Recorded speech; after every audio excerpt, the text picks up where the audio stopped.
從事安全管理超過40年嘅黃欽賢係香港第一代嘅安全主任。佢曾經參與港鐵工程嘅興建，喺70年代見證住香港首次引入安全管理概念嘅過程。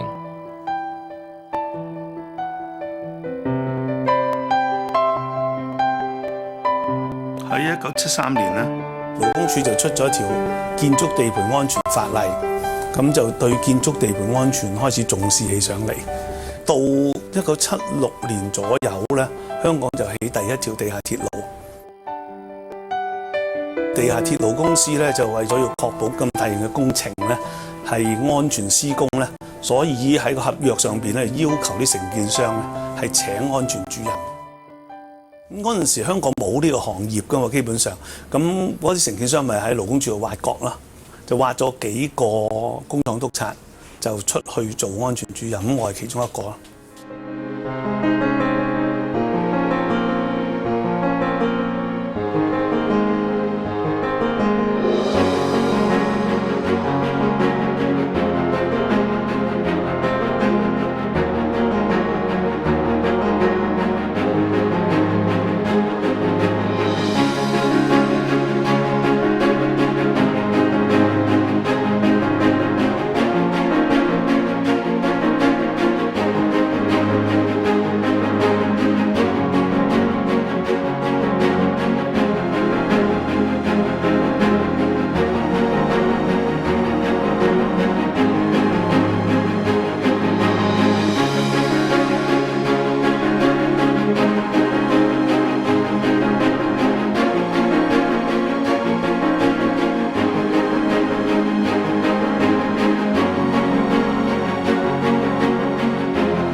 最大嘅挑戰咧就自己單打獨鬥咁樣嘅，承建商可能唔係好重視安全，啲工人又唔係好想你搞太多安全，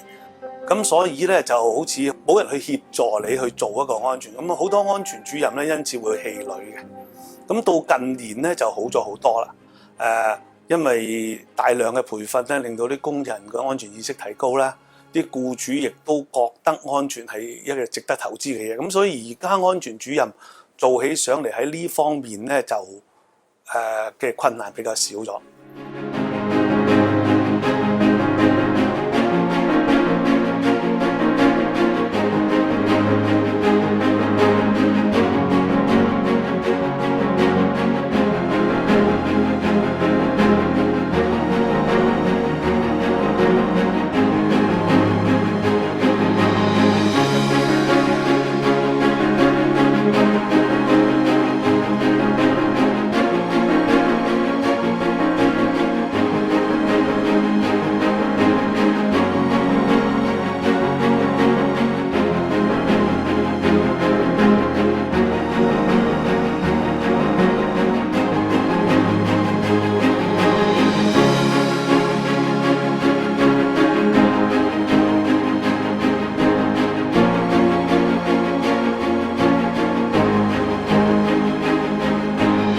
明白到自己個工作上邊係為他人嘅安全，係為他人嘅好處嚟去做，